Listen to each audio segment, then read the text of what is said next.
you can change your life story. You can change your story.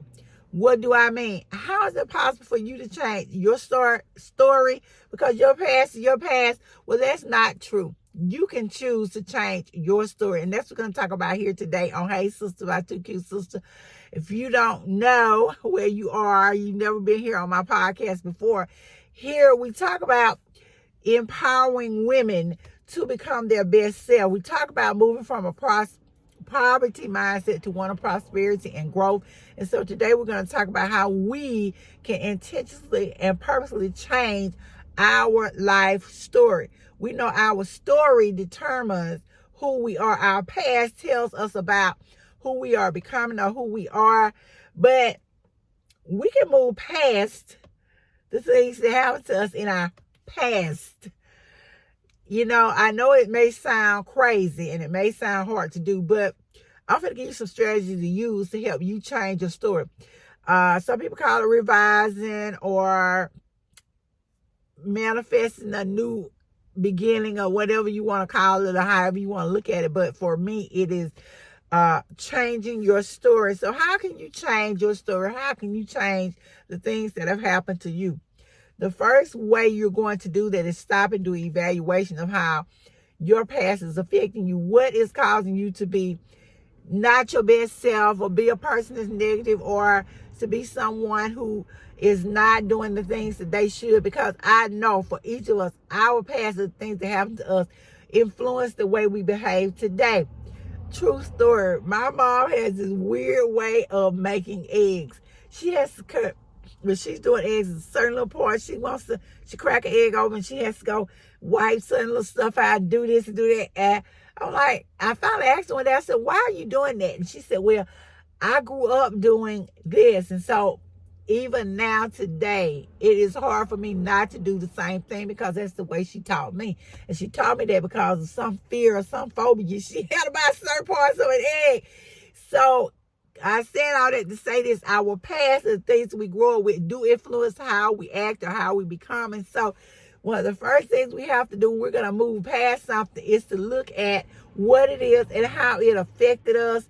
How is this influencing my story?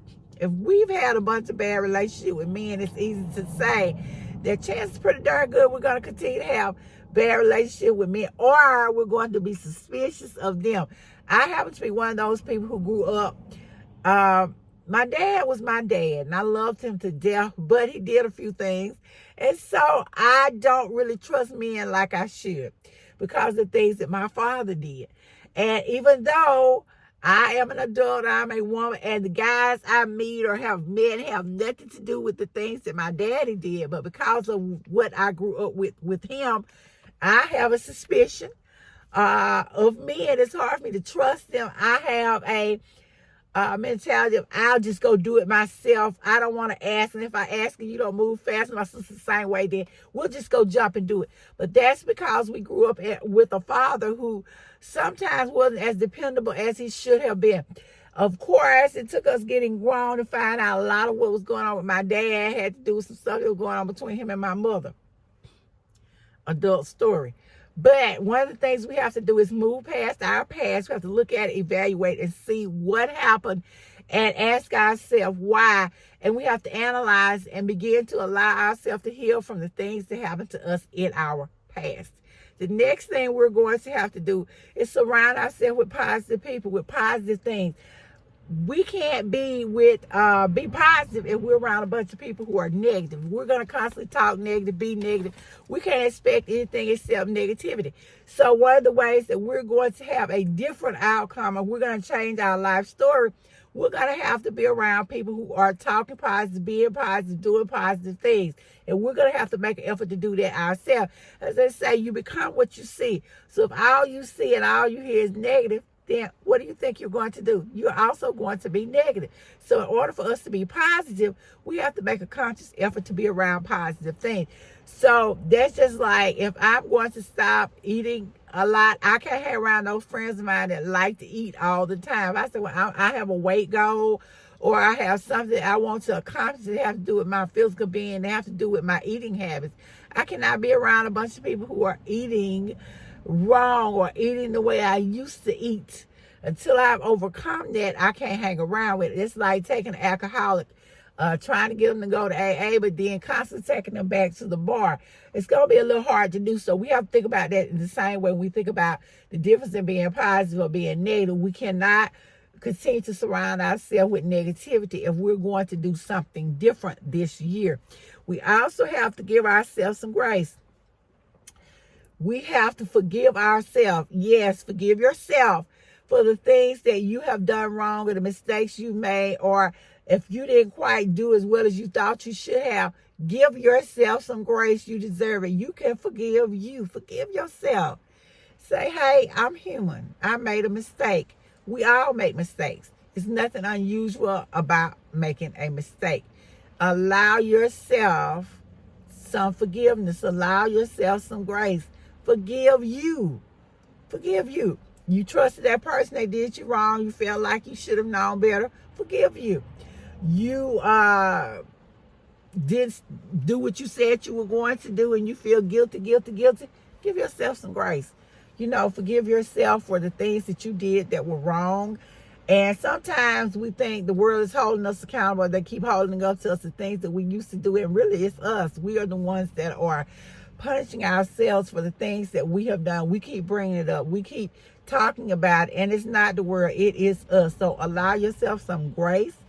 You also need to have a spirit of gratitude. One of the best things I've noticed for changing your life story is give yourself some gratitude. Not only give yourself some gratitude. I mean, be grateful. Be grateful for the things you have. Stop complaining about what you don't have and be grateful for what you do have. I think about all the time myself as a parent, or myself when my child is grateful for what I give him. I'll give him more. He says, thank you, Mother. Oh, Mother, that was so good. I'm like, and so there I go giving him something else. But when he's, this all you gave me, or he says nothing, then guess what? You're not going to get anything else. Or, or you're nagging me about it. You're not thankful for what you have. Then you're not getting anything new. We have to have a spirit of gratitude if we want to receive more blessings, if we want to progress more, if we want to change that story. And along those same lines of forgiving ourselves and along the lines of having gratitude, we have to forgive others. People who have wronged us and hurt us, we have to forgive them. Years ago when I was in high school, when I first got out of high school, I was in college, I was dating someone. He was not a nice person. God in heaven knows he was not a nice person. And he did several things to me that were deplorable. And I took it because I didn't know any better. I was young and dumb, as they say. But when I think about it now, and I thought about it later, I'm like, I don't know why I put up with this. But I had to forgive this person. I had to say, you know what? This happened. It happened to me. I allowed this person to do this to me. I was wrong. They should never have done it. But since they did, we have to move past that story. I have to forgive them because I'm not just forgiving them for them, but I'm forgiving them for me so I can be a better person, so I can move forward, so I can be transformed and not held hostage by things that happened to me in my past.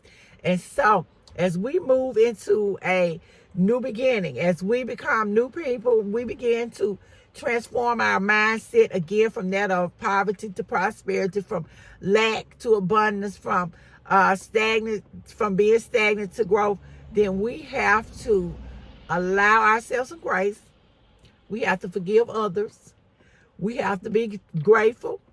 We have to release the past. We have to surround ourselves with positivity. So I thank you guys so much for listening. This was LaWanda Shields with Hey Sister. I took you, Sister, talking to us about how we can change our life story. We can change our life story for us as we're moving forward. And we can change our life story by not allowing our past to hold us hostage anymore. Because, sometimes we allow our past to hold us hostage. And so we're not going to do that. We're going to move past that. We're changing our life story. We're not looking back at our past and boo-hooing and saying, oh, they did such and such. No, we're taking responsibility for ourselves. We're taking responsibility for the new story. And we're becoming better people, better women, and we're moving forward this year. I thank you again for listening, and I'll see you in the next video.